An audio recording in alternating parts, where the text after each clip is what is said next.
What does the sun sound like?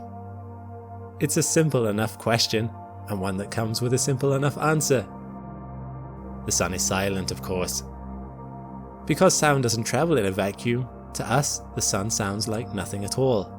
But let's do away with simple answers. What if sound actually could propagate through space? Without a giant cosmic muffler between us and our closest star, what would we hear? Would the sun sing to us, an enchanting melody in our sky? Or would its noise be such a cataclysmic cacophony, it would instantly be the last thing we ever heard? Scientists actually have the answer. Through spacecraft like the Parker probe, which is currently making skimming orbits around the sun, they can detect the kind of pressure waves and particles emitted by the sun and can convert those waves into the sounds we might hear if space was capable of such propagation. And interestingly enough, not all of the sun sounds are the same. I'm Alex McColgan and you're listening to the Astrum podcast.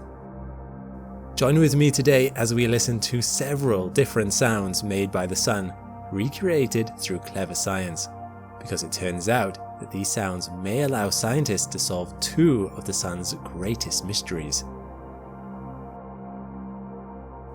In our imaginary scenario, where space has suddenly gained the ability to propagate sound, we can now start listening to the sun all the way from Earth. Although the Earth is 152 million kilometers away from the sun on average, it's perhaps unsurprising to learn that the sun is very loud, easily audible from where we are. It would sound something like this.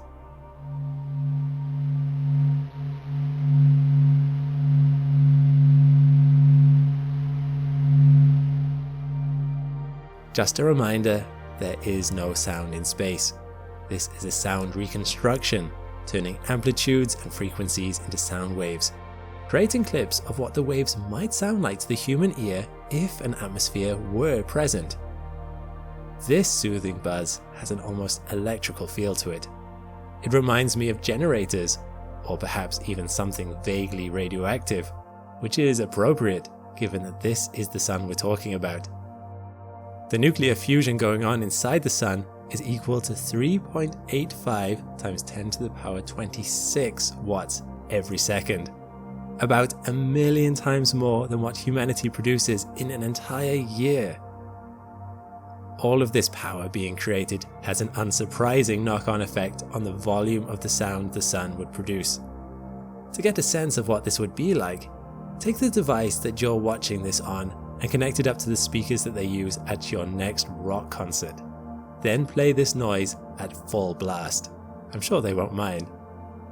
At 110 decibels, this volume level is survivable for short periods of time, but would likely end up with the entire population of the planet going deaf if they weren't wearing earplugs as it plays in our sky non-stop. In fact, we can consider it extremely fortunate that we don't actually have to deal with this. Species would have probably evolved with no ears, as hearing would be pointless. If we get closer to the surface of the sun, that sound level grows exponentially, with some experts rating it at 270 decibels. Remember, decibels are a logarithmic scale, so every 10 decibels higher it goes, you have to multiply the sound level by 10. To get a sense of how loud this would be, 270 decibels is louder than our atmosphere itself can physically convey. There is a cap on sound at 190 decibels in Earth's atmosphere, as different mediums have different volume caps, due to some complicated quirks of wave amplitude and energy levels, which we won't go into here. The volume of the sun would be 100 million times higher than this cap. The sun is loud. Which is a shame, as some of the sun sounds can only be differentiated when we enter that ear-splitting zone. By the time the noise of the sun has reached us, many of the sun sounds have blurred into one, meaning we miss out on some of their fascinating intricacies. To gain a better insight into the sun, we would need to get closer, entering into that blisteringly loud zone of noise. So let's ignore the volume of the sun for now, and instead let's focus on its sound patterns. If we were to enter a spacecraft and head towards the sun, we would soon begin to hear a difference in the sound's uniformity. Rather than a constant buzzing, we would hear something like this.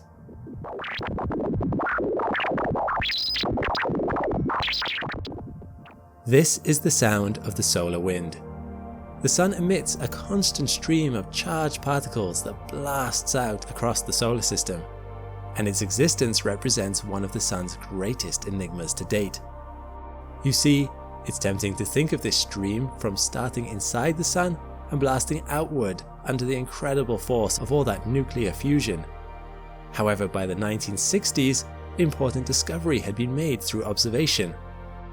Although particles within the sun's atmosphere, or corona, were moving around with an average speed of 145 meters per second, particles outside of the corona were traveling at 618 meters per second. This meant that particles that had enough speed to escape from the sun's surface were drifting into space, and then something in the sun's corona was hyper-accelerating them from subsonic to supersonic speeds, firing them off.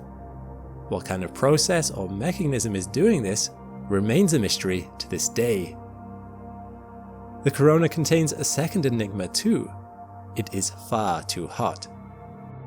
Although you might expect the center of the sun to be the warmest part of it, and the temperature to gradually go down the further from the center you go, this stops being true once you enter the corona. The surface of the sun has an average temperature of 560 degrees Celsius, but within a few kilometers, the corona suddenly sees the temperature jump to as high as 2 million degrees Celsius. Something in the sun's corona is flicking solar wind into space, and something is making things very hot. Scientists do not know why this is happening either, although it is thought to have something to do with magnetic fields. It's here that we would meet the third sound of our tour of the sun. As our spaceship would draw closer and we passed over the boundary between the corona and empty space, something known in science as the Alphen surface, we would begin to hear the following. These are known as Langmuir waves. They are formed by tiny oscillations of plasma particles vibrated by light itself as they stream from the sun through tiny funnels on the sun's surface, a magnetic equivalent to the sound a kettle makes when it boils. We have entered one such stream. Countless of these streams fire out from the sun's surface. The sun's exterior is covered in islands of hot material rising from the star's center. Once there, the material cooks and sinks back into the star's mass along the island's edges, and something about this process of rising and falling material, or something going on within the sun itself, makes these sinking zones stream out powerful magnetic field lines. Plasma is scooped up by the magnetic force and is sent streaming into space, the starting point of the solar wind.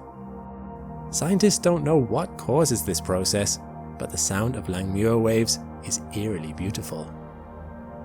As the winds head out, not all the waves created in this way travel at the same speed. This has the effect of spreading out sounds, as faster parts of the wave run ahead while slower parts of the wave fall behind, creating what are known as dispersive waves.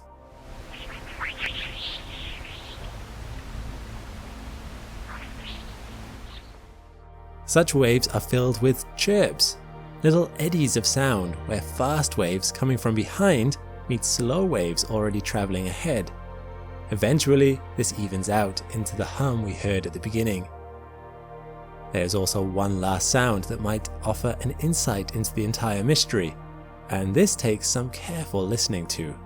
Here, right within the sun's boiling corona, we can finally begin to detect Whistler mode waves. Whistler waves are the distant echo of high energy events that ring through the plasma of a celestial body's magnetosphere. We get them on Earth. Whenever lightning cracks, you get more than just thunder. A ripple travels through the planet's magnetosphere that can be picked up kilometers away, if you have the right detectors. To truly get a sense of the scale of these waves, here is what they sound like on Earth.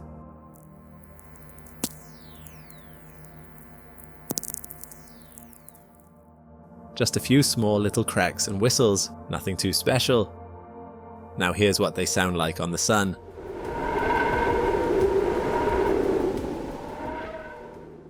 To go from sparse, brief clicks to a cacophony of wailing wind indicates that the Sun's magnetosphere is not just experiencing the odd crack of lightning. Something is going on constantly, all over, merging individual moments together into one incessant roar. Scientists are still trying to figure out what that roaring is being caused by, but at least one theory for the force behind this sound, which can account for the dramatic acceleration and superheating of matter within the corona, is a dry-sounding little event called magnetic reconnection. Magnetic reconnection sounds fairly innocuous, and yet its innocent, technical-sounding name disguises a cataclysm. The Sun is a tensely wound-up ball of shifting magnetic field lines, all due to that churning plasma within its heart. I cannot stress enough how powerful these are. When magnetic field lines travel away from the Sun, it's sometimes possible for them to merge with other field lines, causing some of those iconic loops to form that you've likely seen in images of the Sun before. However, at the moment such arcs are formed, all hell breaks loose. When two parallel lines touch, creating an arc, there's a massive realignment in the excess field line's polarity. Everything above the arc needs to find a place to go to ensure magnetic equilibrium is maintained. Cut from their tethers, the field lines further out from the Sun form an arc of their own, which then catapults off into space like the releasing of a gargantuan stretched rubber band. This rapidly accelerating magnetic force is known as a nanoflare, and it indirectly heats the corona above it to multi-millions of degrees in seconds. Scientists have only recently developed the capability to be able to even see nanoflares, and aren't entirely certain the nanoflares they've seen are indeed the hypothesized events they were experiencing, although they do seem to be accompanied by the expected superheating. This is an explanation that is still being worked out. Most of it is not yet understood.